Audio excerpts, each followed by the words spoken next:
Permítame que me presente. Soy Javier Quesada, presidente ejecutivo de los premios Rey Jaume I. Desde hace 8 años, esta es nuestra 8ª convocatoria, realizamos una jornada próxima al Día de la Mujer para destacar los problemas específicos que tienen las carreras femeninas en el ámbito de la ciencia y el emprendimiento. Precisamente la ciencia y su transferencia a la empresa es el motivo de esta fundación, de la que les voy a aprovechar y hacer una pequeña comentario. Somos una fundación que desde hace 35 años convocamos unos premios del máximo prestigio, hechos a imagen de los premios Nobel, y que buscamos premiar a personas físicas, no a instituciones, sino a personas físicas, y que además no son compartidos. Estos premios los fundó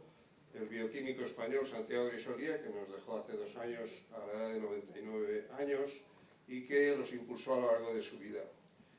Tenemos 3 fortalezas: los jurados, que son internacionales, excelentes e independientes, con habitualmente 20-22 premios Nobel que vienen a Valencia, conocen la ciencia española porque se leen todas las candidaturas y digamos que nos proporcionan una reputación internacional. Los candidatos no tienen que ser españoles, pero sí haber hecho la mayor parte de sus trabajos en España, sean empresariales o sean científicos. Por lo tanto, no premiamos a la ciencia universal, pero sí a la ciencia universal hecha en España o al emprendimiento hecho en España, porque España tiene ventajas, pero también tiene inconvenientes, y mucho mérito el que tiene realizar estas 2 tareas en España. Y luego tienen alto reconocimiento gracias a que los candidatos nuestros premiados son de primerísimo nivel. Dentro de nada se darán los premios nacionales de investigación y no es raro ver a nuestros premiados repremiados continuamente a lo largo de su vida. El premio consiste en una medalla de oro, un diploma y 100.000 euros que deben dedicar en parte, en la proporción que ellos estimen conveniente, a los propios objetivos del premio. La Casa Real pues preside los premios desde su inicio y nos apoya con su presencia, a veces en los jurados y a veces en la entrega, la mayor parte de las veces en las entregas. Aquí tienen los primeros jurados que, como ven, como solo había un premio, pues eran muy reducidos.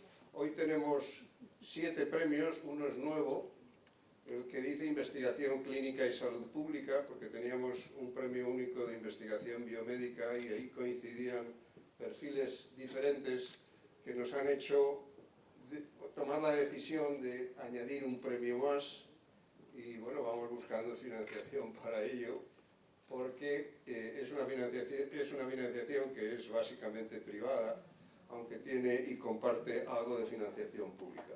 Este nuevo premio este año pues dará, yo creo que más amplitud e impacto, porque no solo se premiará la investigación más básica, sino también la transferencia en los hospitales a la investigación clínica y también todo el tema de salud pública, que no es otra cosa que los temas de las vacunas, la prevención, etc. Es un tema muy interesante. ¿Quién ganará un premio Rey Jaume I? Depende de ti, porque las candidaturas las propone la sociedad. Las instituciones, los miembros de las universidades, de los centros científicos, los particulares, los emprendedores, proponen las candidaturas. Hasta el 1 de abril tienen todos ustedes opción de presentar una candidatura a través de la web a la fundación, y luego es el candidato el que hace y rellena toda la documentación. Llevamos, como digo, 35 ediciones. Estos son algunos números en las distintas modalidades. Vean que baja es la participación todavía de las mujeres, aunque es creciente, y en los últimos años pues tenemos la suerte de que los jurados van sacando de los candidatos a mujeres. Pero bueno, no es un objetivo del premio, por supuesto, pero nos alegra ver que la mujer va entrando no solo como candidata, sino también como premiada. Esta es la distribución geográfica, muy rápida. Evidentemente están los premiados en las zonas donde más interés se les otorga a la ciencia y a la investigación, y entonces hay una concentración en Madrid, Cataluña y Valencia, pero bueno, cada vez está más distribuida a lo largo de España. Repito que candidatos cada vez hay más extranjeros que vienen a España a continuar sus carreras científicas o empresariales, y que por lo tanto no es un premio para españoles y mucho menos para valencianos.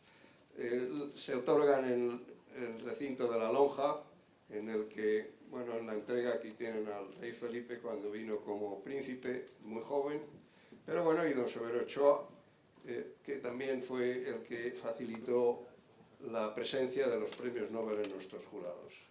Estas imágenes es para decirles que tenemos algo muy especial hecho en Valencia para toda España, pero que debíamos sentirnos orgullosos y mucho más orgullosos de lo que estamos.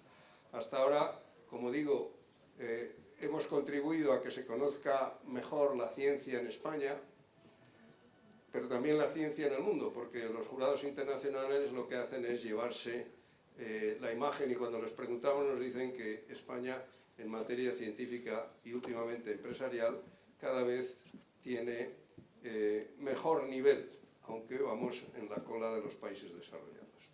Hasta ahora, este año, pasaremos ya por fin 70 premios Nobel en estas distintas disciplinas, y lo que vamos a hacer este año es tratar de traer también matemáticos. Ya saben que no hay Nobeles de matemáticas, pero vamos a traer los equivalentes de Nobel en otras áreas de la ciencia a las matemáticas. Bueno, los Nobel quieren volver, aquí los tienen en Alicante hace unos años defendiendo la energía eólica, pero en cifras, les recuerdo, son 7 categorías, 26 son las empresas benefactoras e instituciones que nos ayudan con estos premios. Ya hemos celebrado 36 ediciones, hemos tenido un montón de jurados que vienen todos muy prestigiosos a Valencia, más de 3.000 candidaturas, y que 100.000 euros continúa siendo el importe del premio. Y nada más. Y ahora he hecho este comercial de los premios. Lo que quiero es pasar a presentarles a ustedes a nuestra moderadora de hoy, que es Marta García Ayer, a la que invitamos, pero no ha podido venir a Valencia, pero la vamos a tener en pantalla. Marta García Ayer es periodista y escritora, columnista en El Confidencial, colabora diariamente en el programa Más de Uno de Carlos Alsina por la mañana a las 7:18, si quieren ustedes seguirla, levantarse pronto. Hace un comentario muy simpático a primera hora de la mañana y también trabaja en Al Rojo Vivo de La Sexta. Su formación es impecable, estudió en una gran universidad de Madrid y luego continuó sus estudios en la Universidad de Bath, en el Reino Unido. Ha sido profesora en el Instituto de Empresa Business School de Madrid y en ICADE, y bueno, publica libros, tiene 2 ahora mismo en circulación: El fin del mundo tal y como lo conocemos y Lo imprevisible, todo lo que la tecnología quiere y no puede controlar. Por lo que la conozco, además de simpática e inteligente, es extraordinariamente brillante. Así que les dejo con Marta y esperamos que ella presente a nuestros premiados. Muchísimas gracias, Javier, y muchísimas gracias a la Fundación Jaume I por invitarme. Me hubiera encantado de verdad estar con vosotros en Valencia, por conoceros, a tanto talento junto, y además porque Valencia en estos días, pues claro, es algo extraordinario. Así que no sé si nuestras invitadas de hoy se quieren sentar ya en los sitios mientras yo las voy presentando, pero dejadme que diga unas palabras, porque este coloquio me parece especialmente importante en un momento como este. Vamos a hablar de las conquistadoras de las STEM, de la mujer, la ciencia, la empresa, y aprovechamos para preguntarnos por qué en España hay tan poca gente interesada en estudiar una carrera tecnológica, siendo el ámbito con más proyección laboral y mejor remuneradas, por cierto. ¿Y por qué hay tan poca gente? Pero ¿por qué sobre todo hay tan pocas mujeres, tan pocas niñas, tan pocas adolescentes con vocaciones tecnológicas? Solo el 16% de los profesionales de las carreras científicas y tecnológicas en España son mujeres, el 16%. Y esa brecha, en vez de disminuir, aumenta. Son muy pocas las adolescentes interesadas en estudiar un grado en tecnologías digitales y tecnología en general. Un 1% de chicas solo, frente a un 7% de los chicos. El porcentaje de los chicos también es muy escaso, pero claro, es mucho más que el de las chicas. Hay muchos estudios que están saliendo ahora en vísperas del Día de la Mujer que apuntan a los sesgos de género en el momento de elegir los estudios universitarios. Un 43% de las mujeres cree que desde pequeñas se las ha condicionado, se las ha orientado a profesiones pues, vinculadas con los cuidados o la educación y no se estimulan las vocaciones científicas. Hay un dato aún peor, hablaremos ahora de ello, y es que las niñas ya desde una tempranísima edad, desde los 6-7 años, creen que son peores en las matemáticas que los niños, y los datos demuestran que no es cierto. Sí es cierto esa autopercepción, pero no es cierto que no se les dé bien. Así que hay mucho que hablar de este tema, y quién mejor para hablarlo que 4 mujeres brillantes, 4 mujeres que tienen carreras extraordinarias en las STEM. Vamos a tener una geóloga, una oncóloga, una neurocientífica y una ingeniera, y son mucho más que eso, son 4 mujeres, 4 personas muy brillantes, llenas de entusiasmo por su trabajo, de talento, de éxito, y estoy de verdad encantada de presentarlas. Un fortísimo aplauso para las 4 que vayan subiendo al escenario y deseando escucharlas.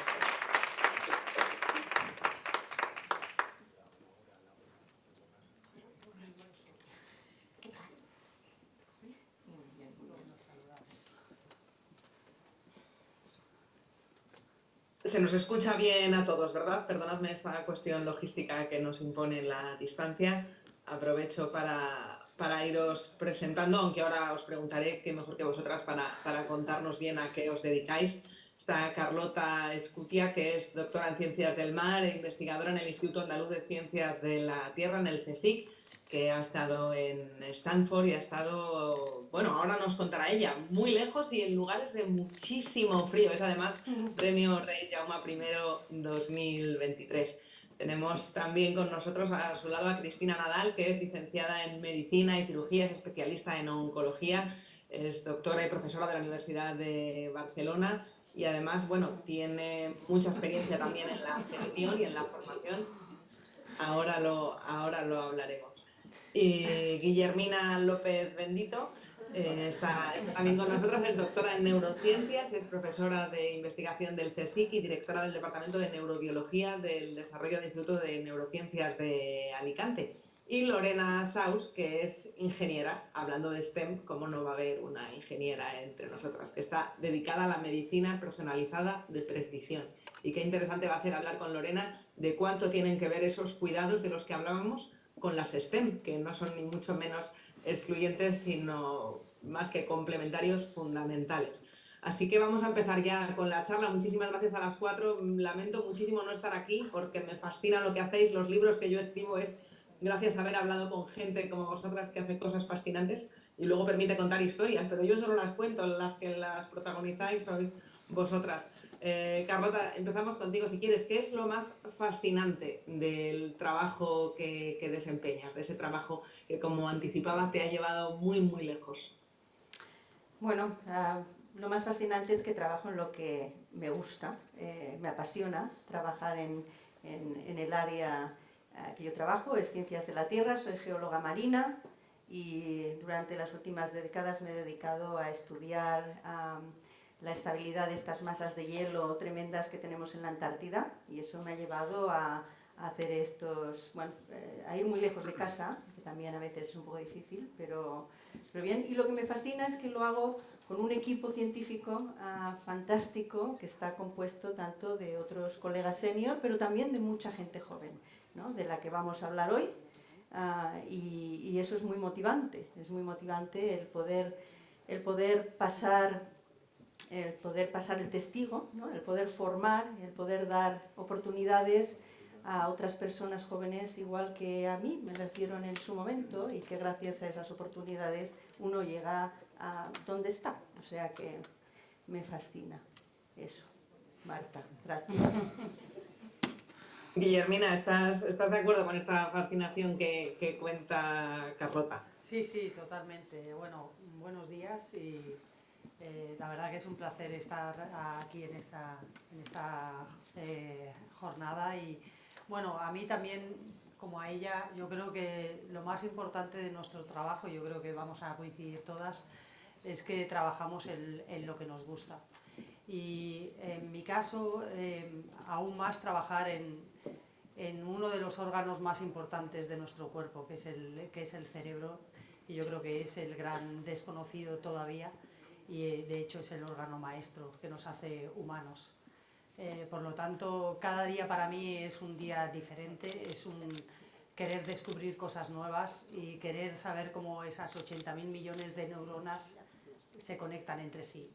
Y como Carlota, yo creo que lo que es también muy importante para nosotros es hacerlo con un equipo de investigación. En mi caso somos más de 20 chicos y chicas que trabajamos todos juntos con nuestros defectos y con nuestras brillanteces, y yo creo que ahí está la riqueza de ese trabajo en equipo.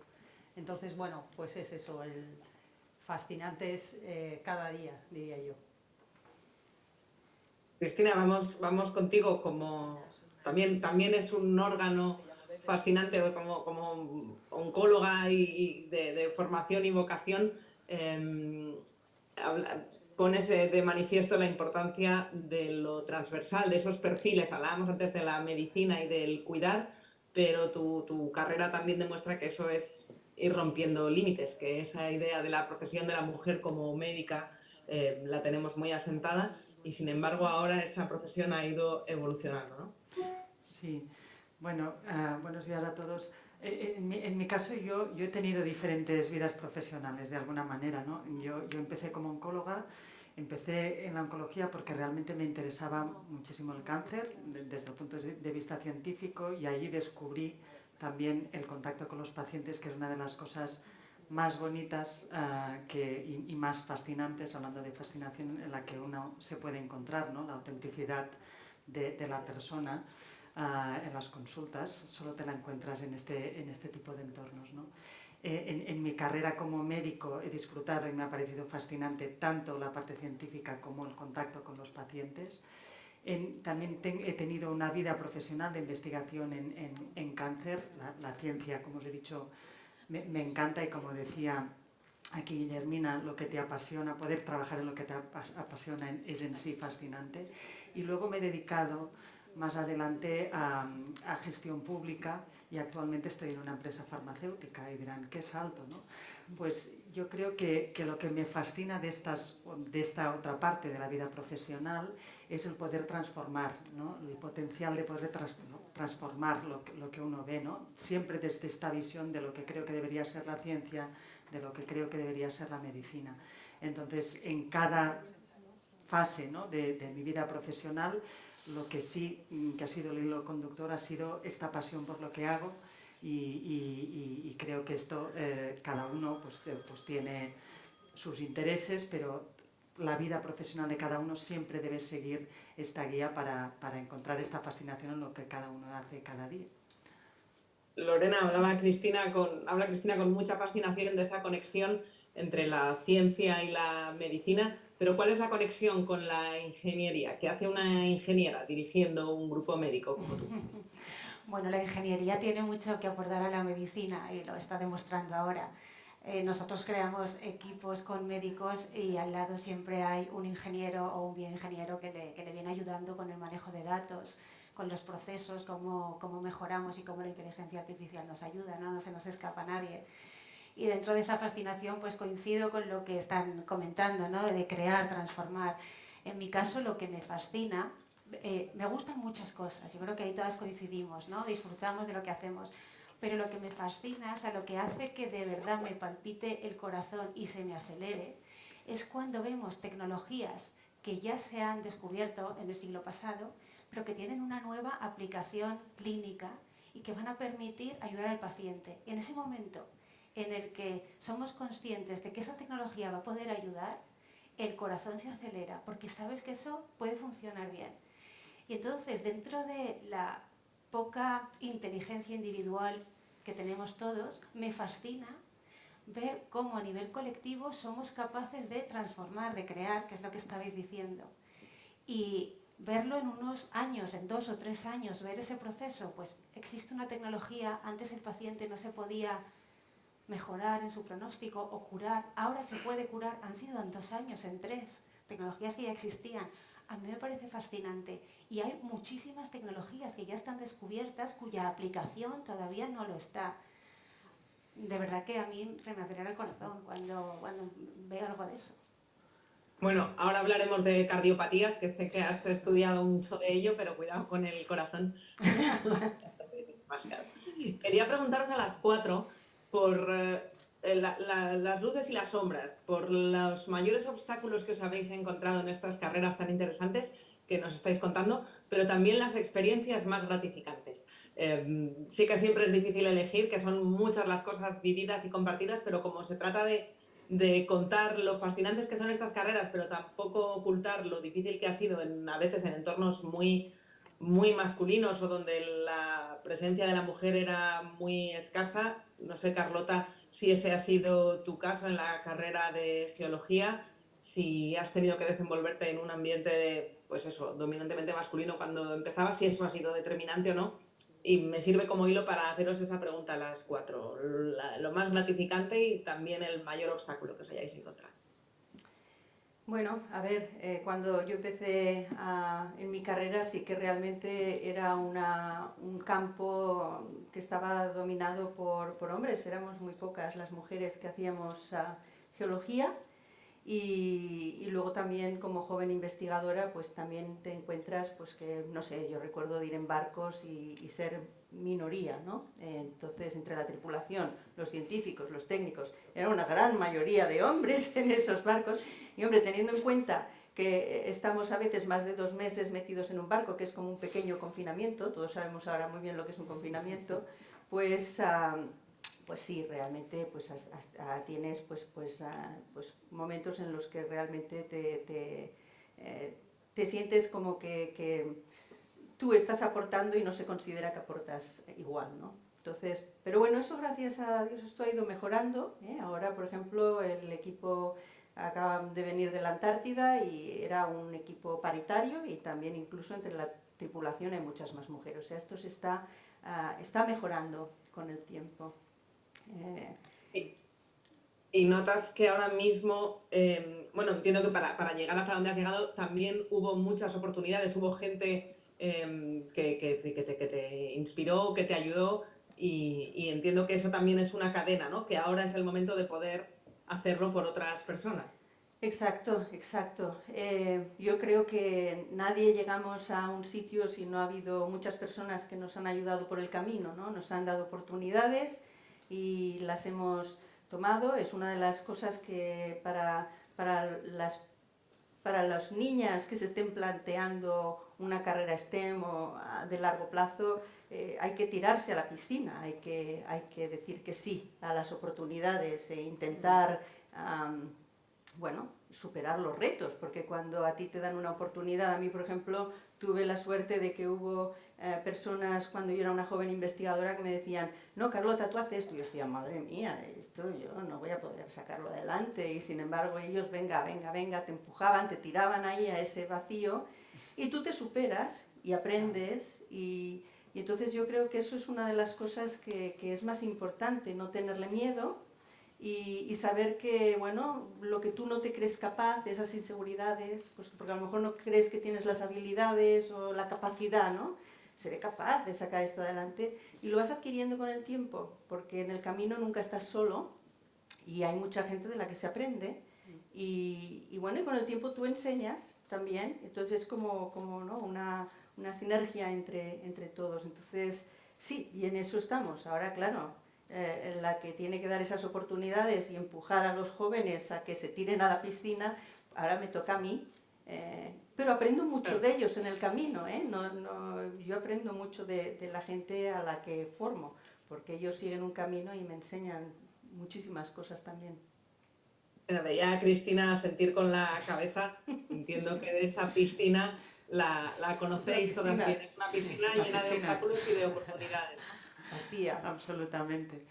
Marta, sí, bueno, en diferente... Yo la verdad, si hablamos más de género, creo que he tenido bastante suerte o no he sentido mucha amenaza por el sentido de ser mujer o mucho obstáculo en este sentido, ¿no? También es verdad que yo soy una persona bastante cabezota. Cuando algo lo quiero y me da igual lo que haya por medio, voy a por ello y trato de conseguirlo, ¿no? Entonces yo creo que este es un elemento que debe ser común en las mujeres, en los hombres y en las personas en general. Si queremos algo no tenemos que ponernos límites y mucho menos límites de género. En el mundo sanitario es verdad que ha habido una evolución clara en los últimos años y como he estado bastantes años en el mundo sanitario esto sí lo he vivido. Inicialmente quizá las mujeres ocupábamos un espacio más reducido, pero claramente en los últimos años ha habido un cambio. Yo diría que ahora ya conquistamos y somos mayoría, ¿no? Así que aquí no creo que haya tanto problema.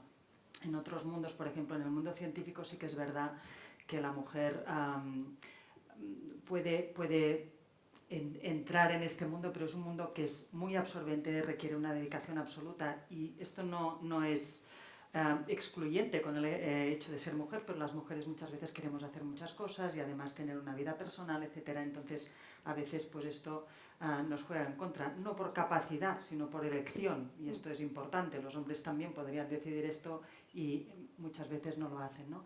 Y en el mundo de gestión pública y empresarial la verdad es que yo creo que si vales y demuestras que tienes un criterio, un conocimiento y tal, pues ya no hay este tipo de obstáculos, ¿no? O sea que no sé si he tenido suerte, pero yo creo que hay algo que es importante, que es creerse uno mismo, ¿no? Que las cosas son así y yo por el hecho de ser mujer nunca me he sentido en inferioridad ni he querido que esto fuera un obstáculo y si me lo he encontrado no he querido ni verlo, es decir, he seguido adelante. Pues para eso estamos hoy aquí, para verlo, para ver el mérito que tiene en las carreras de éxito en un ámbito en el que hay menos vocaciones de mujeres a menudo porque no nos creemos capaces, y el desafío que es como sociedad derribar esos muros que a veces, pues como dices, son mentales. Guillermina, en el ámbito en el que trabajas, en las neurociencias, ¿cómo es la situación de la mujer y la investigación? A ver, yo creo que tendríamos que hablar un poco más en general en cuanto a una carrera científica de investigación en ciencia básica, sea neurociencias o sea otra. Yo personalmente me ha pasado un poco parecido. Yo no he sentido nunca esa discriminación de forma muy focal, ¿no? Durante ningún momento de mi carrera. Y creo que también me pasa parecido. Yo soy una persona muy determinante, tengo las cosas claras y si no, parece que las tengo claras, porque yo creo que muchas veces uno tiene que pensarse las cosas dos veces, pero no es que no las tengas claras, es que a veces no tienes ese coraje o en ese momento no lo tienes, ¿no? Pero yo no he encontrado esa dificultad en cuanto al género. Lo he encontrado con mí misma por el hecho, en el momento en el que una persona, una mujer, decide ser madre. Ahí sí lo he encontrado. Pero lo he encontrado no por una presión de los demás, sino en el momento de la decisión y de verme a lo mejor en un momento muy importante de mi carrera profesional en el que yo veía muy cerca esa posición del liderazgo, de una posición en la que bueno, me están yendo las cosas muy bien, en las que la ambición te puede, ¿no? Pero también no quería renunciar para nada, ¿no? A ese aspecto. Entonces ahí sí que hubieron ciertas, digamos, personas que dudaban de esa capacidad de que yo pudiera hacer las dos cosas, ¿no? Y me acuerdo perfectamente de que me decían, no, pero una mujer con éxito es un poco incompatible con ser madre ahora, ¿no? Entonces yo esto, como no me lo creí, pues me lancé. Me lancé y fíjate lo que son las cosas, que en ese momento de mi vida profesional era un momento en el que, como digo, era muy importante y había pedido un proyecto europeo de mucha envergadura. Y justamente durante ese periodo del embarazo me preparé todo ese proyecto y lo conseguí. Y me vino el primer hijo con ese proyecto de mucha envergadura, de mucha importancia. Bueno, no me quedé con eso, sino que quise tener un segundo hijo. Entonces ya que yo era 2 hijos, no vas a poder con todo lo que... Entonces yo, como soy muy empecinada, obtuve el segundo proyecto de envergadura europeo con el segundo hijo. Y claro, ya todo el mundo ya era el cachondeo, como he conseguido el tercero, ya decían, ahora nos viene esta mujer ya con otro hijo. Pero no ha sido así. Pero lo que quiero decir es que muchas veces, en esos momentos claves de decisión, uno tiene que tener las cosas muy claras y sacar el empuje a veces no solamente de uno mismo, sino de la ayuda de gente cercana. Y yo no hubiera podido hacer lo que he hecho sin haber tenido una pareja como la que tengo y haber tenido gente cercana a mí que me ha ayudado a conseguir ese objetivo y ese sueño. O sea, que no tenemos que hacer las cosas solas. O sea, muchas veces podemos contar con gente al lado nuestro para que nos ayude, pero no ha sido por los demás y por ser mujer. Muchas veces ha sido por eso mismo, que llega un momento en la vida en el que se te plantean estas cosas. Y bueno, creo que ha sido al final bonito ver la capacidad, ¿no? Y creo que el mayor reconocimiento que puede tener uno mismo es darse cuenta de que es capaz de hacer las cosas.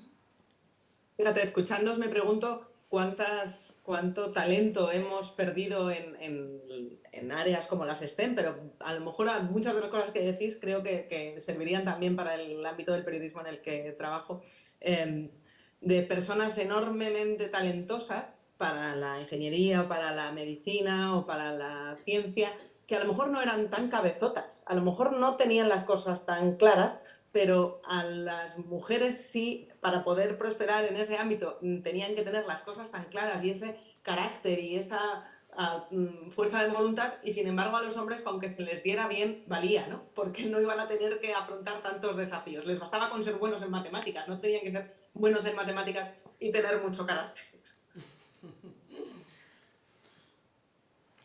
Os la lanzo ahí por si algunas queréis decir.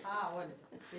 Bueno, yo sí que creo que se ha perdido mucho talento femenino, o por lo menos que es anónimo ese talento femenino, porque lo seguimos viendo. El investigador anónimo es el gran motor de la ciencia en gran parte, y seguro que mujeres hay y ha habido muchas. Vosotras lo conoceréis seguramente mejor. Fíjate, Lorena, en literatura también se dice que anónimo, normalmente a lo largo de la historia de la literatura, anónimo era una mujer. Pues en ciencia hay mucho talento, hay mucha mujer anónima que merecería seguramente estar hoy aquí si viviera, y del pasado sin duda ninguna, o que se les ha conocido como la amante de Voltaire, no sé, la hija de Lord Byron, yo qué sé, muchas ejemplos. Bueno, en tu campo, la ingeniería y también la inteligencia artificial y las telecomunicaciones, que es un ámbito que se ha considerado tradicionalmente masculino, o así lo hemos visto cobrar forma en el siglo XX, a lo mejor mucha gente no sabe que las primeras programadoras de la historia eran mujeres. Bueno, la hija de Lord Byron. Sí, claro. Ada Lovelace, pero también estaba acordándome de una historia que a mí me parece fundamental para entender qué ha pasado con las mujeres en las STEM, que es la de las programadoras del ENIAC, de la primera gran computadora con un propósito concreto de la historia, en 1945, cuando acaba la Segunda Guerra Mundial. Y si buscáis rápidamente en Google ENIAC y veis las fotos que aparecen, siempre aparece una máquina enorme, como eran aquellos ordenadores de hace... Bueno, el primer ordenador, de hecho, en los años 40-50, de toneladas de peso, y siempre hay al lado una mujer muy elegante, con falda de tubo, con ese look de amar en tiempos revueltos de la época, que en los libros de historia de la informática parecían como refrigerator ladies, parecían como las señoras que aparecían en los anuncios de electrodomésticos, anunciando las primeras lavadoras de la historia. Pues hasta los años 80 se las identificaba como si fueran modelos que aparecían para hacer más bonita la máquina, cuando fueron las mujeres que hacían la programación de aquella máquina, porque en aquel momento, con muchos hombres en el frente o en otras tareas, pues el comienzo de la Guerra Fría, esas mujeres fueron las primeras matemáticas, computadoras, las primeras programadoras de la historia, y hasta muchísimos años después no se las visibilizó. Lorena, ¿tú ves eso en el campo de la tecnología? No solo cuesta llegar más, sino que además, habiendo referentes, ni siquiera los conocemos. Sí, bueno, yo básicamente coincido con todo lo que han dicho.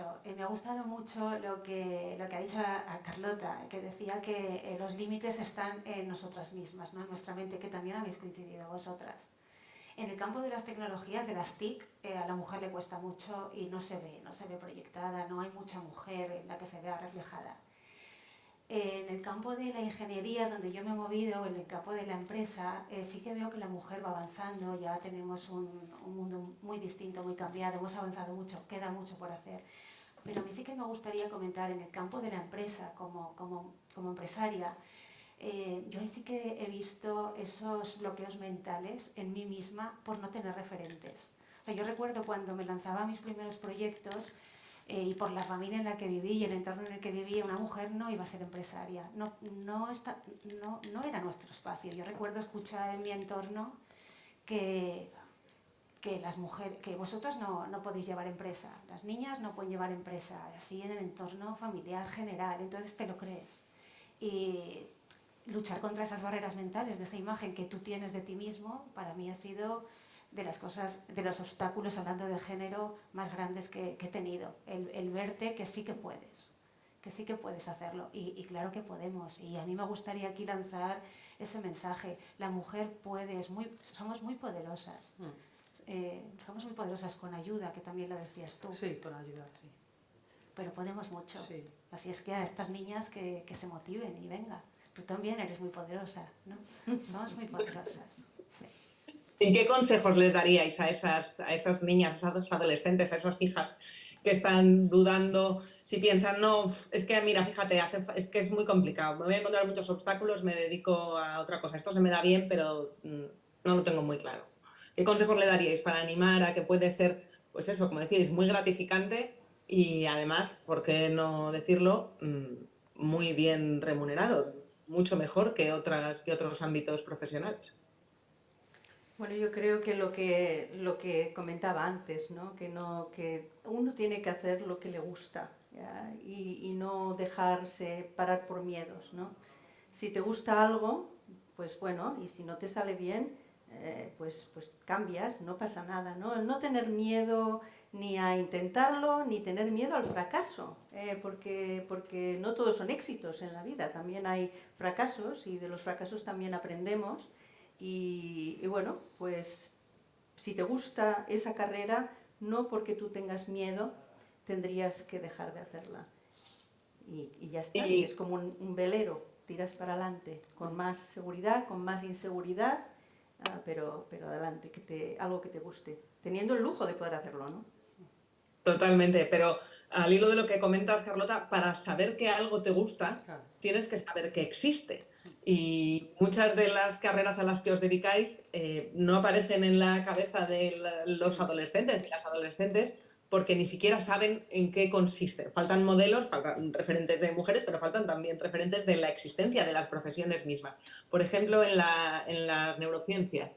Guillermina, ¿cómo creéis que, con lo fascinante que es, hablabas del cerebro y todo lo que hace, para despertar esas vocaciones deberíamos saber todo lo que nos estamos jugando ahora mismo en el estudio del cerebro, ¿no?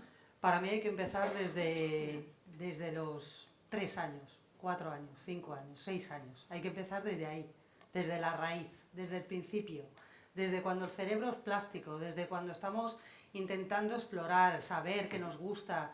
Yo, mi vocación de bióloga y de investigadora me viene de las salidas con mi padre cuando tenía 8 años al campo. O sea, hay que ir desde la raíz.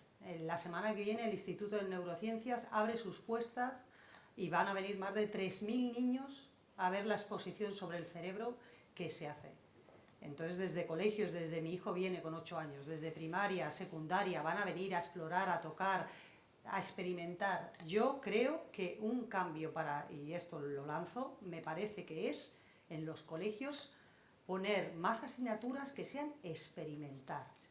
Experimentar. O sea, mi hijo el otro día me vino diciendo que habían visto que estaban entre 3 o 4 viendo a ver cómo volaban. ¿Y cómo volamos, mamá? ¿Y cómo podemos hacer? Y se puso a hacer un esquema tipo Leonardo, ¿sabes? Con unos palos que habían encontrado entre 3 en el patio, de cómo, pues eso es la física, Lucas, eso es la física. La física, ¿y qué es la física? Tal, y Malena que estaba allí igual, y esto otro, o sea, viene de ahí, el interés viene en los niños desde ahí. Entonces, yo creo que las escuelas deberían incorporar más laboratorios de experimentación, que tocaran más, que tanto niños como niñas, y entonces ahí lo interiorizan como algo natural. O sea, no se encuentran con el monstruo de decidir a qué me voy a dedicar a los 18 años. no. Claro. Desde el principio está ahí. Entonces se encuentran con, pues eso, tocar, saber los materiales, las informáticas, los ordenadores, y para qué sirve, y qué puedo hacer con esto y a dónde puedo llegar desde pequeños. Cristina, esto en la biotecnología también pasa, ¿no? Es algo, conocimiento muy transversal y que también necesita la inquietud de querer conocer, de buscar límites, pero también a veces los más jóvenes, incluso los más mayores, no tenemos muy claro qué es eso de la biotecnología. ¿Cómo le vamos a recomendar a nuestros hijos que lo estudien si no sabemos bien lo que es? Sí, al hilo de esto y de lo que comentaban mis compañeras, dos reflexiones. Una primera es que también hay una cierta hipocresía en este momento a nivel social, en el sentido de que estamos hablando de las mujeres pueden todas hacer STEM y tal, y por otra parte, lo que vemos claramente, se nota que soy catalana. Sí. Por otra parte, lo que tenemos es que no, lo que decías, Marta, no tenemos referentes, es decir, los referentes que llegan a nuestras mujeres jóvenes son otro tipo de referentes y no están nada vinculadas con la ciencia, ¿no? Entonces, realmente si queremos enamorar y enseñar que este camino es posible, y lo es efectivamente, quizás sí que tenemos que visibilizar a más referentes de una manera tranquila, no estridente, natural, como son las cosas, ¿no? Esto por una parte, y la otra, a la hora de escoger, ahora que decías, conocer la biotecnología, ¿no? Yo cuando me decidí a hacer medicina sí tenía cierta pulsión por la ciencia, pero no por los pacientes, por ejemplo. Yo desconocía dónde me metía.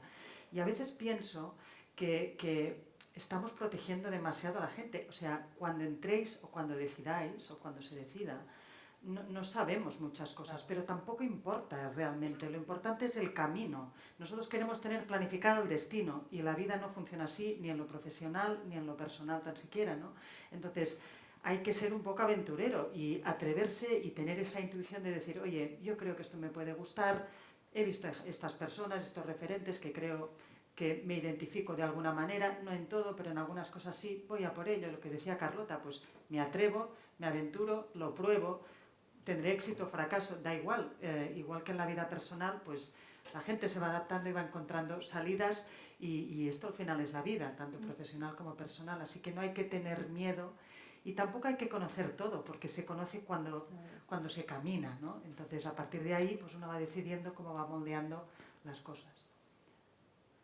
Sí, lo comentaba Lorena antes con el asunto de la empresa, que es algo de lo que tú sabes mucho también, la emprendeduría en el campo de la salud, ¿no? Sí. También hace falta bueno, esas carreras transversales, pero también esa curiosidad, esa cosa de expedición, no hace falta irse a la Antártida, basta. Sí, No, fíjate Marta, que es un mundo, yo ahora estoy de vicepresidenta de la Asociación Española de Biotecnología y estoy descubriendo muchísimas mujeres emprendedoras con startups, pequeñas biotechs, pequeñas y medianas empresas ya, y son gente fantástica con unas vidas interesantísimas todas y que están haciendo muchísimo por este país y que no se visibilizan, y parte del objetivo de la asociación es visibilizar todo este tejido productivo de mujeres, de hombres, de personas, da igual el género, de personas que aportan, ¿no? Y yo estoy convencidísima que si nuestros jóvenes conocieran más de primera mano historias profesionales de hombres, mujeres y personas que están trabajando en el mundo biotech, se apasionarían. Hay un montón de cosas por hacer. Aquí sí que uno se puede aventurar, empezar a entrar y escoger tantas veces como quiera todos los caminos que quiera. Así que es simplemente que les llegue un poco más que existe esta posibilidad. Qué interesante. Al hilo de esto que decías, estaba pensando, Lorena, que muchas veces decimos, y en los medios también, bueno, pero el género da igual. Y a veces cuando decimos que el género da igual, en el imaginario colectivo e individual lo que tenemos es el referente masculino como lo universal, porque así nos hemos educado y esto a veces en la ciencia también ha pasado. Y en el caso, creo que conoces bien de las cardiopatías y de las cardiopatías en la mujer, pues ni siquiera se han estudiado, ¿no?, tan a fondo. Pensamos en el riesgo de infarto con los síntomas que se asocia a los hombres. Sí, absolutamente. Bueno, es sorprendente ir descubriendo cómo en determinados campos queda todavía tanto por hacer. habiendo avanzado mucho, aún queda mucho. Por ejemplo, en lo que te referías de las miocardiopatías, estamos evaluando la población, el riesgo de padecer miocardiopatías basada en una base de datos realizada en hombres, en población masculina, no en población femenina. O sea, no tenemos datos. Actualmente, en el año 2024, no tenemos datos de población femenina sobre las que medir parámetros de normalidad. Vamos evaluando en base a esta población masculina. El aerosol es un ejemplo. Queda mucho por hacer, mucho por hacer. Y los niños, que también, volviendo al tema de los niños, ¿no?, que es un tema que creo que ahí tenemos que apuntar mucho. Coincido con todo lo que decís. Hay que empezar desde abajo, tienen que haber referencias. A mí aquí sí que como me gustaría tener una actitud positiva, ¿no?, en la vida. Yo creo que todas también lo compartimos. Positiva de qué podemos hacer. Yo pertenezco al patronato de una fundación, COAES, que lleva a cabo unos cursos y unas comunicaciones con distintas asociaciones de pacientes, con muchas, con síndrome de Down, con asociaciones de cardiopatías, pero también con la Asociación de Niños de Altas Capacidades. Y tuvimos un verano la opción de hacer una escuela de verano con esos niños de altas capacidades y vinieron 24 niños, entre 9 y 11 años, preadolescentes. Y les enseñábamos robótica, informática, genómica, imagen molecular. Bueno, cuando íbamos apareciendo algunas personas que nos veían como referentes en las clases, las niñas se iban motivando más cuando nos veían a mujeres. Esto, bueno, no fue un experimento, pero fue una realidad. Y los niños empatizaban más con profesores hombres. Y cuando acabó el curso, una de las niñas hizo un comentario, niñas de altas capacidades, dijo, pienso que soy inteligente, dijo la niña, quiero estudiar ingeniería química. Y ya nos pareció maravilloso, o sea, como una niña con esas capacidades no pensaba que era inteligente, que también lo habéis comentado, ¿no? Entonces yo pediría que las mujeres intentáramos salir más, de una forma natural, como decías, y que fuéramos ese ejemplo para que ellas lo normalizaran, ¿no? Que tengan la opción de ser lo que quieran, pues si quieren ser líderes, directoras, pues que no se lo planteen si podré o no podré. Yo creo que esto, como generación que nos toca ahora estar ahí, podría ser un buen objetivo, que dejáramos de ser tímidas, que nos reconvirtiéramos a salir y hablar.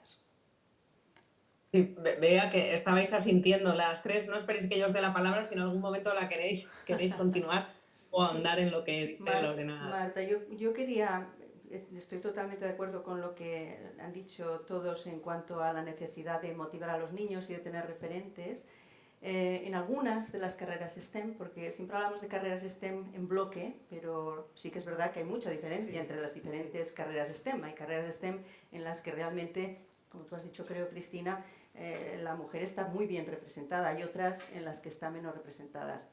En cuanto a referentes, bueno, tenemos un problema en el que a veces no es cuestión solo de motivar, que sí que es muy importante, y es verdad que hay que empezar de muy jovencitos, pero tenemos la situación en la que en la carrera universitaria sí que tenemos una situación de paridad o incluso de igualdad, de superioridad de mujeres que de hombres, y sin embargo es después que se va cayendo las mujeres por el camino, por motivos como el que ha dicho Guillermina, porque nos toca decidir, ¿no? Y hay momentos en los que decidimos tirarnos para adelante con hijos y carreras, y otros que quedan más para atrás.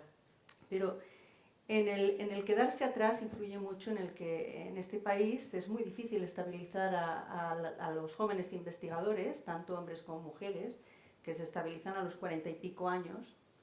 Y bueno, eso para un hombre quizá no es problema o tan problema, siempre es un problema, por supuesto, pero claro, la mujer eso te pilla en la etapa de tu vida en la que tienes que tomar decisiones de cómo quieres continuar. Entonces, bueno, si se nos van cayendo las mujeres por el camino, es muy difícil conseguir tener esos referentes, porque al final, pues oye, tú puedes decir, tú miras, por ejemplo, a mi instituto y miras cuántos jóvenes investigadores, cuántos científicos titulares, cuántas investigadoras y cuántos profesores, y ves muy pocos referentes de mujeres que llegan a esa posición. Entonces, como que te desanimas, ¿no?, si eres mujer, de ver esto. Si eres una joven investigadora. Entonces yo creo que tenemos que trabajar en paralelo en muchos aspectos, en los niños para motivar y en las carreras ya de jóvenes investigadores que ya han llegado a hacer un doctorado, que son doctores, y que luego los perdemos. Desde luego, y luego Las perdemos.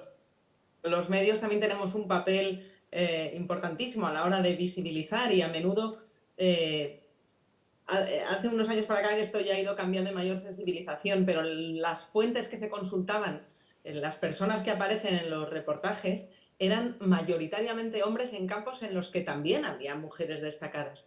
Y se han hecho estudios al respecto de por qué podía pasar eso, porque no es que los periodistas estemos acariciando gatos negros y diciendo vamos a invisibilizar a las mujeres. ¿Por qué? Porque de repente haces un reportaje en economía, pasa mucho, en tecnología también.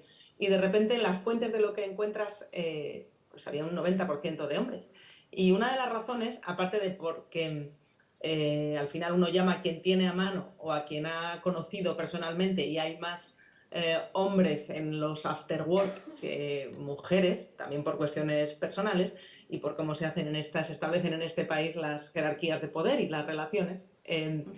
También es porque a menudo a las mujeres les cuesta más o nos cuesta más sacar pecho, presumir de lo que hacemos, hablar sin complejos, creer que merecemos esa plaza pública. Esto Mary Beard lo explica muy bien en un libro que se llama Mujeres y Poder. Y me encuentro a menudo con las fuentes, no sé si vosotras en vuestras empresas y en vuestro entorno lo habéis visto o vivido. Cuando yo le quiero preguntar a una persona por su campo de expertise, a menudo cuando son mujeres me dicen, no, pero fulanito o fulanita sabe más que yo. Y esto no me suele pasar tanto con los hombres, que están a menudo pensando, bueno, a lo mejor de esto no sé mucho, pero yo te lo cuento, ¿no? Y me pregunto, esto también está estudiado en ascensos dentro de las empresas. Para que un hombre se presente a una posición superior, jerárquica en su empresa, no espera a cumplir todos los requisitos que se piden para el puesto. Y sin embargo, las mujeres, para optar a un cargo, a una beca o a una plaza, miran a ver si cumplen los requisitos y si no los cumplen, no se suelen presentar. Esto, claro, pone en duda la idea de la vocación como algo aséptico, como lo que nos gusta, ¿no? Porque al final son muchísimos los condicionamientos que hacen que alguien llegue a un sitio. ¿Os encontráis vosotras con esto? A la hora de que falten referentes, puede ser también que a las mujeres nos cueste considerarnos como tal. Sí, yo creo que lo que yo vivo en nuestro entorno, y coincido con Carlota plenamente, o sea, en nuestro instituto también lo ves, en las neurociencias y en las ciencias se ven.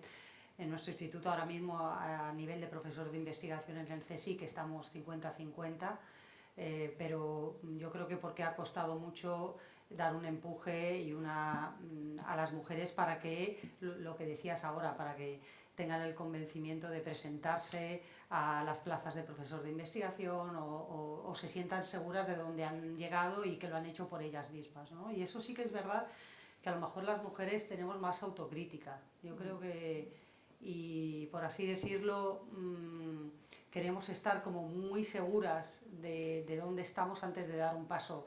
No somos tan agresivas y a veces yo sí que me he encontrado en situaciones en las que a lo mejor tú de manera natural, ¿no? Por tu manera de ser, no hubieras tenido que pegar una patada o un puñetazo sobre la mesa, pero hay momentos en mi carrera profesional que sí lo he hecho. Y entonces ahí como que descolocas a la gente, ¿no? Como que, ¿esto qué es? Y entonces, pero sí que lo bueno sería no tener que llegar a eso, ¿no? Pero es verdad que en ciertos momentos, sobre todo en una situación donde predominan los hombres, si no haces eso, no se te va a escuchar.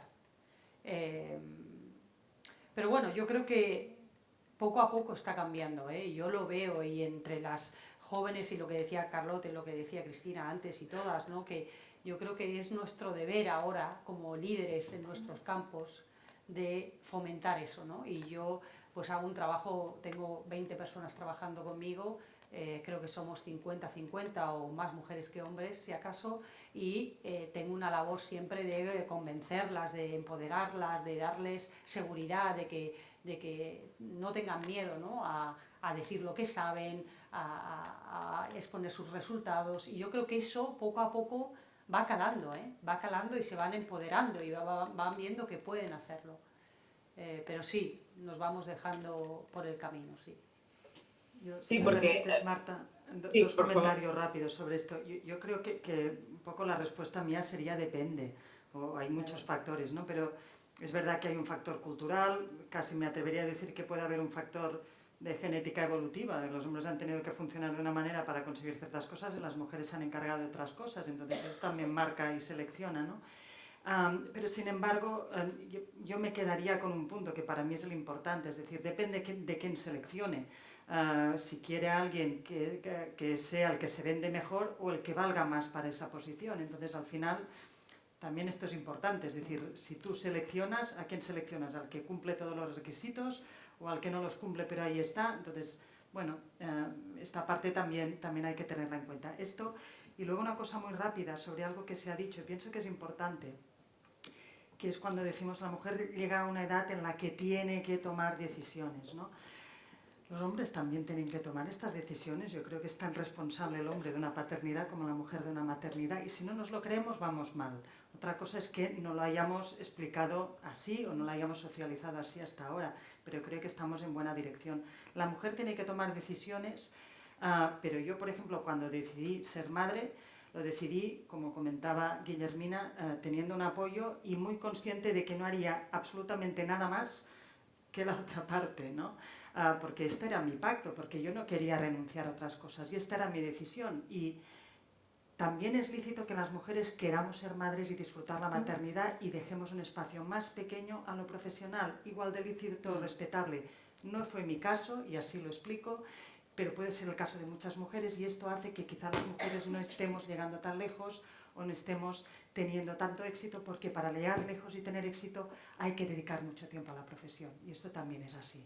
Entonces, si no explicamos las cosas bien, al final nos hacemos un lío y creemos que tenemos problemas, y es un tema de decisión de qué quiero y de tenerlo claro, y por lo tanto, para llegar ahí, qué tengo que hacer, ¿no? Y qué decisiones tengo que tomar.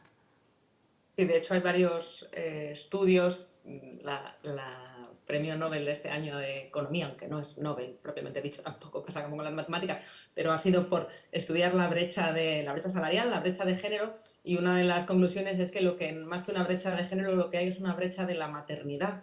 Es la maternidad lo que hace que se sigan lastrando las carreras de las mujeres. Sin embargo, cuando un hombre es padre, le beneficia en la carrera. Es percibido como alguien más estable, que va a ser más responsable, que va a trabajar más duro, con esa idea del proveedor, ¿no? Y las empresas siguen pues tratando peor o siendo menos flexibles, porque estos estudios también demuestran que a veces no es porque esas mujeres madres no vayan a rendir tanto como sus compañeros hombres, sean padres o no, sino que la manera en la que está estructurado el trabajo, y eso en España pasa mucho, tiene unos horarios y una manera, un presencialismo que lastra a la persona, a la mujer, madre, que podría rendir si se hubiera otros filtros a la hora de valorar el trabajo bien hecho. O sea, que cuando se miden solo los resultados, estaríamos en igualdad de condiciones, pero cuando se ponen otros factores como los horarios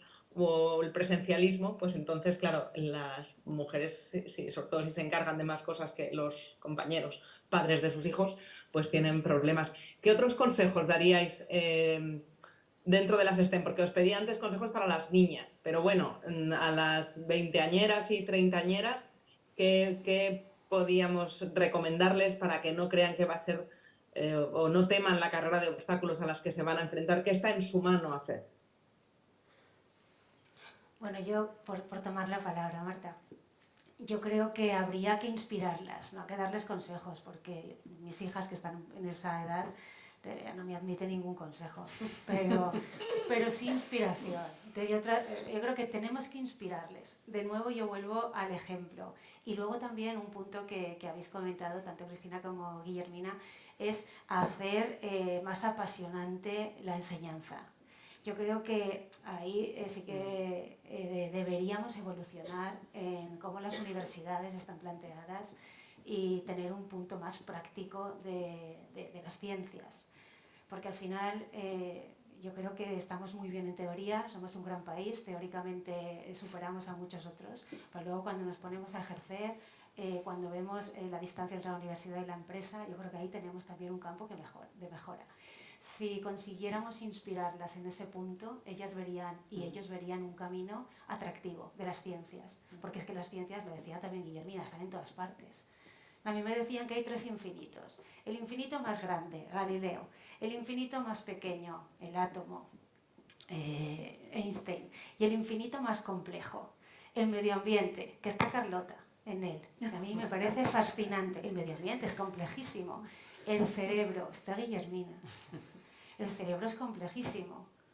Y contado de esa forma, ¿no?, práctica que decías tú, las alas de tu hijo, pues ese porcentaje social que ha habido toda la vida a lo largo de la historia de gente brillante lo tenemos. Claro, está sí. aquí. La vinculación es distinta, la sociedad cambia, la forma que tienen de relacionarse es distinta, pero ese porcentaje de gente hay que inspirarla y tienen que ver que tienen un camino que se pueden proyectar. ¿Cómo les podemos inspirar? Pues yo vuelvo de nuevo.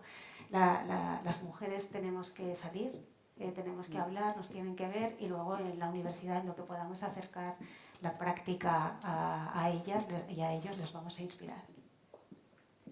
Y nos falta, hablábamos de a veces a las mujeres nos falta creérnoslo y a las niñas, pero nos falta creérnoslo como país, porque ahora mismo que hay tantos nómadas digitales y a raíz de la pandemia más todavía y las empresas, sobre todo de tecnología, están facilitando que cualquiera pueda trabajar desde cualquier parte del mundo. En España hay muchos sitios y Valencia es un ejemplo clarísimo de esto, donde hay multinacionales tecnológicas con puestos de trabajo de muchísimo valor añadido que vienen a establecerse a España con gente y traen talento de todo el mundo, pero en España todavía las vocaciones científicas y tecnológicas, tanto en los niños como en las niñas, no terminan de arrancar. No sé si acabamos siendo los camareros de los ingenieros y las ingenieras de otros países que vienen aquí porque consideran que van a vivir mejor y cobrar muy bien. ¿Qué podemos hacer como país para creérnoslo? Además de, por supuesto, todo ese desafío en la educación que estáis subrayando. Has dicho muchas cosas en poco tiempo. Pero es la cosa de la radio. En la radio, la economía de la palabra, ya sabes. hay un tema de la cultura de esfuerzo que ya sé que parece muy retro, pero que creo es importante porque al final es el rendimiento de cuentas sobre uno mismo, más allá de lo que ven los otros y lo que uno obtiene, ¿no? Y esto lo hemos perdido. Realmente a mí el otro día estábamos en un foro con la ministra de Sanidad, salió la número 1, Mir, y vino a decir que, bueno, en una entrevista previa también, que lo más fácil, lo más donde se retribuyera mejor, ¿no? Entonces, es totalmente legítimo, pero para mí es una pena que no esté delante lo que me apasione, ¿no? Y esto yo creo que la gente joven lo ha perdido, es decir, ¿qué quieres? ¿Qué te mueve? ¿Qué te mueve? ¿Realmente solo nos mueve el dinero y lo cómodo? Pues si estamos en este punto, y creo que en parte lo estamos haciendo muy mal como sociedad, muy mal, y esto tiene unos orígenes y hay que trabajarlo pues, con tiempo y de manera intensiva, ¿no? Y me temo que hay parte, que en gran parte estamos ahí, ¿no? Pero mi consejo sería: no os mováis por lo cómodo, no os mováis por lo bien retribuido. Yo me he movido siempre por lo que me ha gustado y la comodidad y la retribución han venido detrás, es decir, todo se puede conseguir si se busca y se quiere, ¿vale? Este sería un mensaje. Y lo otro que comentabas, que realmente en España quizá no tenemos tanta vocación, yo creo que ahora estamos todos hablando y metidos en foros de inteligencia artificial, datos, etcétera, viene una transformación brutal del mundo y se van a requerir estas profesiones muchísimo, así que yo no tengo ninguna duda de que España va a ser una cantera estupenda de talento y en poco vamos a ver mucho más dinamismo y mucha más atractividad hacia este tipo de carreras. Y además, Ojalá. ¿Sois optimistas los demás? Sí, que además, con lo que estaba comentando ella, yo creo que hay un punto importante y es verdad, y yo creo que España ya es exportador de este talento y lo estamos viendo, por ejemplo, en mi disciplina. Mis colegas de Estados Unidos, de Harvard, de Yale, de muchas universidades, quieren estudiantes postdoctorales españoles. Los quieren porque, de hecho, nos llaman: ¿tienes alguno? Mándame alguno, porque ven que los españoles estamos primero muy bien formados y después somos muy trabajadores, trabajamos muchísimo.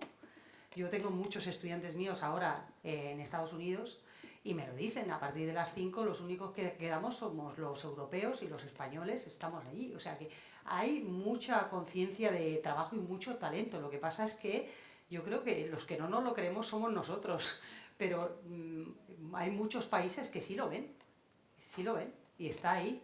Y yo creo que quizás, pues eso, empezar a creérnoslo, empezar a vivir del entusiasmo, de la motivación. Y yo creo que un poco lo que comentabas tú, ¿no? Yo creo que el tema es que sí, estamos comunicando todo el rato, lo que decíamos antes, ¿no? Que persigan sus sueños, que se dediquen a lo que les gusta, que no vean ya en lo fácil, en lo ya, en lo ahora, porque esto es lo que quieren muchos de la gente joven, ¿no? El ya, el ahora, el inmediato, ¿no? Pero ¿cómo incentivamos, cómo hacemos que esas personitas o esas personas sepan lo que quieren? Yo creo, vuelvo a insistir, o sea, creo que hay que empezar desde antes, creo que hay que empezar desde el principio, hay que mostrarles qué es lo que hay en el mundo y dejarles soñar, porque es que de la imaginación y del sueño aparece lo que uno quiere hacer, las motivaciones. Si no dejamos que piensen, si no les ponemos el abanico de cosas que se pueden hacer en esta vida, con referentes, con todo, llegan a lo mejor a los 18 años a que mañana es el examen o hay que elegir qué carrera estudio y no sé muy bien qué es lo que hay.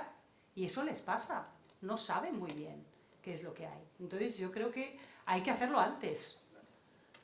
Claro, pero fíjate, Carlota, a los jóvenes todas las encuestas dicen que les interesa mucho el cambio climático, que están muy preocupados por el cambio climático, entra en el top of mind de las preocupaciones de esta generación. O sea, sí que se informan y sí que conocen cosas. Tú llevas estudiando el calentamiento global y los casquetes de hielo de la Antártida y cómo se van derritiendo con el CO2.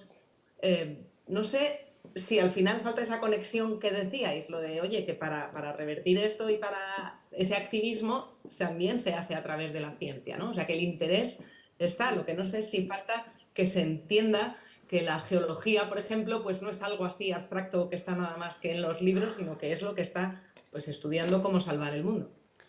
Bueno, es un poco a raíz de lo que decía ahora mismo Guillermina, ¿no? A veces los currículums que hoy en día tenemos en los colegios y cómo se están explicando las cosas son un poco inertes, porque, bueno, son currículums clásicos, ¿no? Por ejemplo, sería mucho más interesante estudiar un día en la vida de cualquiera de nosotros sin minerales. No haríamos nada, porque todo lo que tocamos está relacionado con recursos naturales, por ejemplo.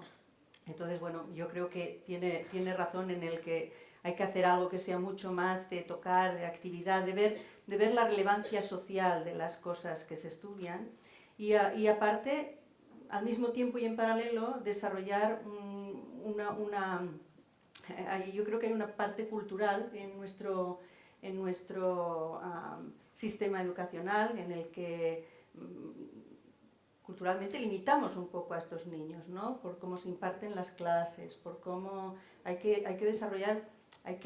desarrollar un elemento crítico, que estos niños sean capaces de criticar y de hacer las preguntas sin que se sientan juzgados, ¿no? Por ejemplo, de si, uy, qué pregunta más tonta tengo, no la voy a hacer, por ejemplo, ¿no? Yo lo sigo viendo en los colegios cuando voy a dar charlas. Pasa igual, ¿no? Que ves a las niñas que se entusiasman porque te han preguntado algo y no las has dejado al revés, ¿no? ¡Ay, qué pregunta más buena! O lo que sea. Entonces, hay dos cosas que se pueden hacer al mismo tiempo, la parte experimental y el cambio climático es otra historia, pero claro, también ahí hay un poco de, sí, soy consciente, estoy muy preocupado, pero ¿qué hago?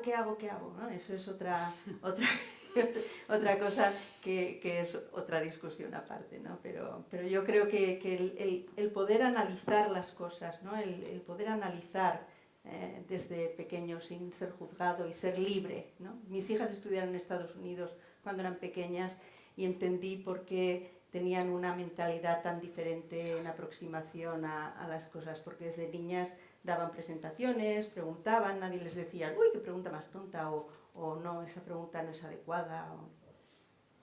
Me lo pones en bandeja, Carlota, para pasar las preguntas al público, para que nadie sienta que tiene una pregunta que no es adecuada y esté convencido de que le vais a decir que qué pregunta más buena después de la live. No hay pregunta mala nunca. No. tenemos 10 minutillos para esas preguntas que seguro tenéis, porque estas 4 talentosas mujeres tienen muchísimas respuestas y preguntas que responder. Yo rompo el hielo. ¿Por qué hay tan pocas biografías de empresarios en España o de científicos normales? No tienen por qué ser premios Nobel. Cuando uno entra en la página web de los Nobel, siempre hay una autobiografía que hacen en 3, 4, 5 folios. Son apasionantes. Lees y te cuentan todo lo que estamos preguntando aquí. Y eso inspira. Claro, un joven no va a poder ir a la web a ver eso, pero su profesor de ciencias o de emprendimiento, lo que sea, o el que haga una serie de televisión podía inspirarse ahí para que, viendo series o haciendo lo que a ellos les gusta, estuvieran más presentes en sus vidas. Digo yo que ¿por qué hay ese rechazo? Ya no es una cosa solo de mujer, yo creo que los hombres ahí también son un poco, a lo mejor menos. Por cierto, estoy hablando de algo que no sé, pero no pasa nada, Marta. Yo lo hago todos los días, que es lo que tenemos los tertulianos. Hola, buenas. Bueno, me está encantando la charla y muchas gracias a las 4. Yo quisiera hacer una pregunta con esto de ser mujer y delegar. Porque, por ejemplo, quizás me veo un poco más identificada en Lorena, porque yo soy ingeniera de teleco, y es un mundo donde hay muy pocas chicas. Entonces, a la hora de subir, por ejemplo, cuando es mi caso, empiezo a dirigir un proyecto, es la primera vez que estoy ahí y soy la única mujer. Ahora, desde mi punto de vista, cuando tengo que delegar, porque de verdad hay un montón de faena, de alguna manera el instinto de mujer es como tengo que romper aquí una brecha, tengo que romper un cristal, pero a la hora de delegar todos son chicos. ¿Estoy fallando? ¿Habéis tenido alguna vez esa sensación de estoy haciendo algo que no han hecho antes? ¿Cómo lo hago para no defraudar a las que vengan después? No sé si me he explicado muy bien. Sí. Lo de delegar... Es muy buena pregunta, como decía Marta. Igual que la del presidente de la Fundación Jaime I. Muy buena pregunta. No sé si queréis responderle a alguna. O sea, yo creo que a mí me sale así rápido el decirte que yo creo que ya lo has hecho. No hace falta que hagas nada más. Que quiero decir que fallar no vas a fallar, ya has dado el ejemplo. El ejemplo es haber hecho la carrera que has hecho, haberla conseguido, haber llegado, tener un proyecto, estar donde estás. O sea, que quiero decir, no nos pongamos más peso encima del que la vida misma nos da, pero a todos, a hombres y a mujeres. Las mujeres, lo que decía antes, somos muy autocríticas. Entonces yo creo que es una cosa que, esto es esto personal, mi trabajo personal, tenemos que bajar un poco, porque no es así, no es así. Y si tienes que delegar y lo que hay para delegar son hombres, pues delegas en los hombres. Quiero decir, los hombres delegan en las mujeres o en los hombres en lo que hay, que quiero decir que no pasa nada, no por eso se te va a ver diferente. Pero bueno, quizás... No, lo comparto totalmente. Y por ver tu reacción, yo creo que tienes que aceptar la soledad de la dirección. O sea, yo creo que hay que aceptarlo. Uno llega solo. Llega en equipo, solo no llega nadie. A ver, que se entienda por favor esto. Uno solo no va a ningún lado, va ahí al lado y no sigue. El equipo es el que llega, pero cuando tú lideras, tú estás sola liderando y tú tienes que aguantar el peso de poderte equivocar y no pasa nada si te equivocas. Yo ahí siempre viene a mi cabeza pues Rafa Nadal o algunos otros que digo, qué capacidad de superarse en 30 segundos. Pues tú te vas a equivocar, lo sabes. Pues lo tienes que aceptar y darlo por hecho. Y no por eso vas a ser peor. Al revés, yo creo que los errores es donde hemos aprendido y donde seguimos aprendiendo, ¿verdad? Cuando nos equivocamos, te torturas, te machacas. Es muy importante. Muy importante equivocarte. Muy importante equivocarse. Y que tú sepas que lo vas a hacer. Descuéntatelo ya, si te vas a equivocar. Sí. Y luego vas también, a acertar mucho. Perdona, no sigue. No. Yo creo que hay dos planos diferentes y a veces los mezclamos y esto nos trae dificultad. Uno es el plano género y el otro es el plano dirección, ¿no? Entonces, si la mujer que llega a dirección encima se pone el peso del género, ya colapsa. Entonces, no, sepáralo. El género en el fondo no es binario hombre-mujer, es un continuo. Y probablemente tienes hombres que son más mujeres o cercanos a las mujeres y hombres que son... O sea, es un continuo. quitémonos el peso del género. Somos personas con un nivel profesional. El tuyo está en este momento en la dirección y esto comporta, como dices, muchas veces la soledad. A veces tienes un criterio y tienes que hacerlo valer y es verdad que por ser mujer te puedes sentir peor, pero supéralo. Tu criterio es un criterio, no es un criterio femenino, ni liderazgo femenino, ni masculino, no, es un criterio técnico. Si estás convencida de esto, delegas, explicas, haces tu función directiva y punto. Y en esto yo me apoyaría más, por ejemplo, en charlas de directivos, de esto que comentamos de la soledad, esto sí es muy interesante, ¿no? Porque es verdad que quizás, es verdad que las mujeres somos algo más sensibles a la percepción que tienen de nosotras y esto es carga adicional, ¿no? Entonces, bueno, pues quitarnos un poco este peso también nos viene bien y sentirnos pues que cuando uno llega a una posición así, hay muchas cosas que ves que no te gustan o que estás más pendiente de cómo te perciben y quizá esto lo tenemos que ir superando, ¿no? Pero son dos planos diferentes, porque si los vamos poniendo uno encima de otros, al final uno llega como ahogado y no sale, ¿sabes?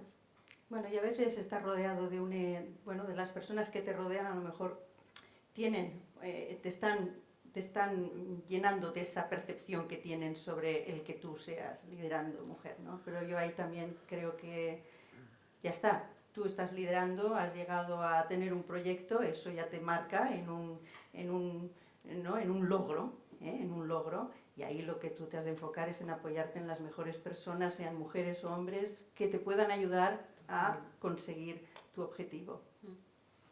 Y la última cosa, adelante. Sí, siempre adelante. Súper bien.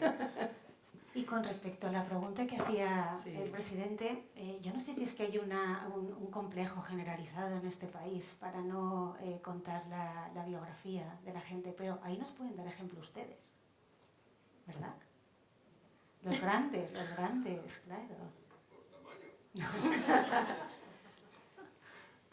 Y desde luego el ejemplo que tenemos en la Fundación Jaume I, destacando el talento y poniendo perfiles como los vuestros pues aquí para que podamos aprender de ellos. Yo la verdad que estoy muy agradecida y tenemos todavía algún tiempo. Yo preguntas tengo siempre muchas, que me dedico a esto, me pagan por preguntar, que esa es mi vocación y me hace muy feliz ganarme la vida haciendo preguntas como periodista. Pero ¿tenéis en la sala alguna pregunta más para Carlota, para Cristina, para Guillermina, para Lorenzo? Sí, yo tengo una. Sí, bueno, mi nombre es Sandra Del Tey, soy la socia responsable de PRICE, de PwC para la Comunidad Valenciana y Murcia, y líder de diversidad y de inclusión en PRICE en España, y además vicepresidenta de VAP, la Asociación de Mujeres Profesionales y Empresarias, y esta semana es una semana muy grande para nosotras. Lo primero querría daros la enhorabuena porque la verdad que habéis hecho unas ponencias que han sido muy inspiradoras para todos, pero en especial yo creo que para la gente joven, para las chicas jóvenes que os escuchan. Y también darle la enhorabuena a la Fundación Premios Jaume I porque habéis insistido mucho en la importancia de visibilizar referentes. Vosotros sois 4 referentes grandísimas y gracias a actos como este pues se os visibiliza y se os conoce, que es muy importante, ¿no? Y mi pregunta va en relación a algo que yo creo que he podido ir leyendo de cada una de vuestras intervenciones y en las que a lo mejor no os habéis parado de forma específica, pero que yo creo que forma la clave para poder avanzar en las carreras profesionales. Yo creo que cada una ha hablado desde su experiencia. En algún caso la parte técnica era más relevante, en algún otro caso la parte relacional, la parte empresarial. Pero la realidad es que en todos los casos se aprecia que habéis vivido en un entorno de corresponsabilidad que os ha permitido tener la carga justa y necesaria como para poder llegar. Yo creo que el gran impedimento de las mujeres cuando quieren llevar carreras profesionales lejos, y lo habéis dicho muy bien, se requiere mucha dedicación y mucho tiempo. No se puede si queremos cumplir con 2 roles completos a la vez, no se puede. Estáis dando mensajes muy buenos, rodéate de quien te toca, pero la realidad es que vuestros entornos familiares o personales han sido de corresponsabilidad, por lo que he podido ver. Y me preocupa mucho porque la gente joven se percibe todavía un rebrote de ciertos estereotipos en los cuales no existe o podría no existir esta corresponsabilidad. Entonces me preocupa que esto vuelva a ser un freno. Me gustaría, por vuestra parte, cada una con su estilo y con su forma de ver el liderazgo femenino o no femenino, el liderazgo de las mujeres, en este caso que estamos aquí, pero que dierais un mensaje a la gente joven que se puede estar encontrando con relaciones personales en las cuales la base no es la corresponsabilidad, que creo que es lo único que nos va a llevar a la igualdad. Bueno, por empezar. A ver, yo también he tenido mucha suerte con la persona con la que comparto mi vida, pero sí que es verdad que él ha estado tan ocupado como yo y también se ha ido al mar, con lo cual a veces la parte corresponsable no estaba allí, ¿no? Entonces, quizá la respuesta ahí es que, y esto ha sido un constante en mi vida, yo tuve a mis hijas cuando estaba haciendo el doctorado, ¿de acuerdo? Y desde entonces ha sido un constante el priorizar y repriorizar y repriorizar y repriorizar. Y a veces he tenido que priorizar el trabajo y a veces he priorizado la familia. Y ya no solo con niños, sino con padres mayores y con muchas cosas que pasan en la vida, ¿no? Entonces hay que ser amable con uno mismo. Y entender que hay veces que vas a tener que dejar cosas de lado o que no vas a tener que poderles dedicarles tanto tiempo, pero ya volverás cuando tengas el rato y que a lo mejor tienes que priorizar otra cosa en ese momento. O sea, aunque no tengas esa media naranja 50-50 todo el rato, o la familia, o los amigos. Yo tuve a mis hijas en América, yo no tenía mi familia eran mis amigos, siempre... Pues ya está, priorizas, te organizas, es un equilibrio Sí, ¿no? Ya está. Totalmente. No. También es verdad que si no nos valoramos nosotros, claro. Es decir, si tú tienes a alguien al lado que no entiende que tú quieres hacer algo que para ti es importante, es que quizás no es la persona adecuada, ¿no? Entiendo que esto es complicado y nos podemos meter en jardines, pero de nuevo yo creo que tampoco podemos escapar a la responsabilidad personal y a la toma de decisiones, y las decisiones tienen sus consecuencias. Uno puede decidir estar al lado de alguien que no le entienda, pero esto tiene unas consecuencias. Y yo lo veo muy simple, es que es como todo, ¿no? Y es una decisión, pues para mí, uno de los grandes problemas que tenemos es que nos hacemos a veces con los discursos un poco de trampas al solitario, y creo que es muy importante que entre las mujeres compartamos la realidad. A mí, por ejemplo, uno de los temas que he compartido con muchas mujeres, y al principio ha sido chocante, pero creo que es bueno compartir, es el tema de la maternidad. Yo he vivido la maternidad muy diferente de otras compañeras, ni mejor ni peor, diferente. Entonces, si no nos contamos esto entre nosotras y nos permitimos decir, oye, pues yo no lo disfruté, o yo tenía unas ganas de irme a trabajar tremendas porque no me identificaba con los niños. Si no nos hablamos así, nos hacemos trampas y al final acabamos pensando que podemos hacerlo todo, que tenemos que hacerlo todo bien, que da igual quién tengas al lado, pero tú puedes hacerlo todo aunque no te apoyen, y esto no es cierto. Entonces, hablemos de las realidades, seamos responsables y tomemos decisiones, y las decisiones evidentemente tienen sus consecuencias. Pero además es que en esas realidades que dices está la clave, porque ahí ves el abanico de diferencias de cómo se pueden hacer las cosas y que no hay una. Puedes hacerlo con una pareja al 50%, al 20%, al 80%, porque si lo hace al 20% buscas el apoyo en otro sitio, o porque las circunstancias de la vida, como decía Carlota, pues vives lejos o has estado lejos o ya no tienes esa ayuda. O sea, yo creo que desde luego, si lo que queremos alcanzar son niveles de liderazgo a lo más alto, en una carrera de fondo que requiere mucha exigencia y hay 24 horas al día, y no quieres dejar de lado esa parte de la maternidad y del disfrute de los hijos, necesitas ayuda, eso es así. Pero eso no es malo, eso es bueno, y una ayuda compartida. Y yo creo que pasaría igual de la otra manera. De hecho, pasa, o sea, si es el hombre que necesita ser el líder o llegar lejos y es padre, pues también necesita la ayuda del otro 50%. O sea, es que eso está ahí. O sea, no es ni mejor ni peor, es biología. O sea, quiero decir que... Totalmente de acuerdo, es que lo habéis dicho todas y tú también lo has dicho en tu propia pregunta. Yo creo que hay que ser muy consecuente con las decisiones que se van tomando a lo largo de la vida. Si pretendes tener esa carrera profesional, que a mí me gustaría que la sociedad avanzara ahí en la parte femenina, tienes que dejar algo. y asumir que te tienes que centrar en lo esencial. Necesitas ayuda, si tu pareja te ayuda, como comentabas, ¿no? Que es el caso, muy bien, pero nunca te ayuda al nivel que tú lo harías. Yo no sé si eso os ha pasado a vosotras o no, pero por la condición de, no sé si es por la condición de ser mujer, me imagino que sí, tú no lo harías así, tú no le pondrías eso a tu hijo como si lo ha hecho tu pareja.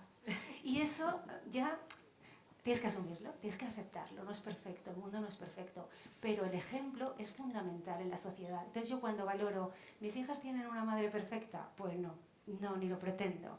Un liderazgo totalmente imperfecto, sí, pero les voy a dar ejemplo. Y la figura del ejemplo es importantísima. ¿Qué es más importante? ¿Darles ejemplo o estar con ellas todas las tardes, ir al parque? No lo sé, cada uno tiene que tomar sus decisiones personales, Pues se ¿verdad? puede hacer todo, yo creo que tampoco hay que elegir, se puede ir al parque un día, dar ejemplo el otro, o sea, yo creo que también la vida es así, es un poco un continuo de... Y yo creo que en ese ir y venir es donde ellos son muy conscientes, o sea, yo creo que los niños se dan perfectamente cuenta de las cosas, ¿no? Y bueno, y si esto no lo he hecho bien y te contesta tu hijo, bueno, ¿y qué? Yo te voy a querer igual.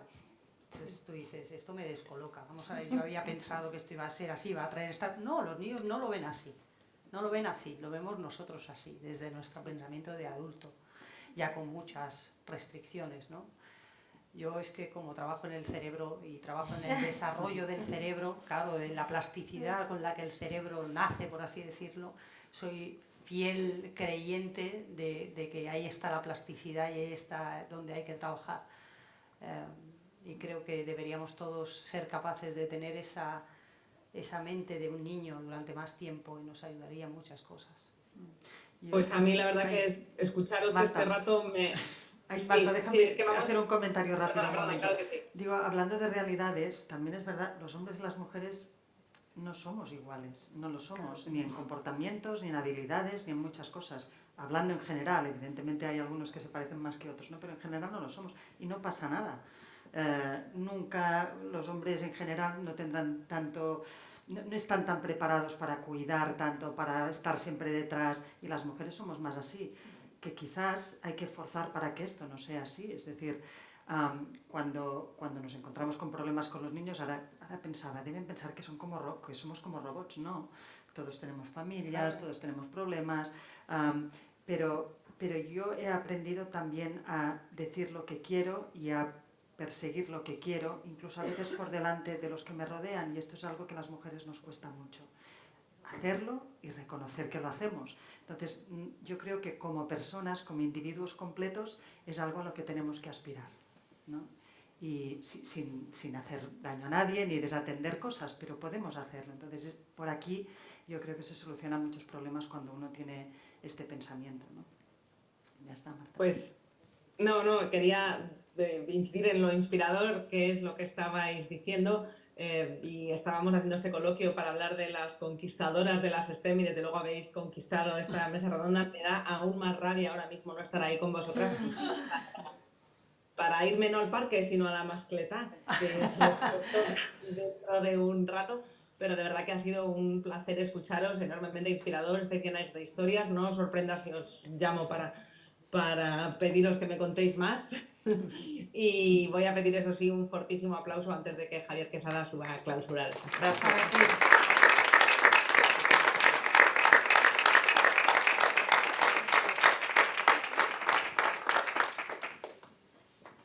Bueno, pues muchísimas gracias a todos y todas por haber venido hoy. Ojalá no tengamos que hacer pronto una reunión como la de hoy, porque no sea necesario y todo este tema de la mujer se haya resuelto, por lo menos en las materias estas de ciencia y emprendimiento. Estoy seguro que así será. Perderemos la oportunidad de ver personas tan brillantes, pero la verdad es que cada año se mejoran y las generaciones van para arriba. Marta, muchísimas gracias por atendernos desde Madrid. Nos vamos a la segunda mascleta, la primera la acabamos de escuchar aquí. Gracias.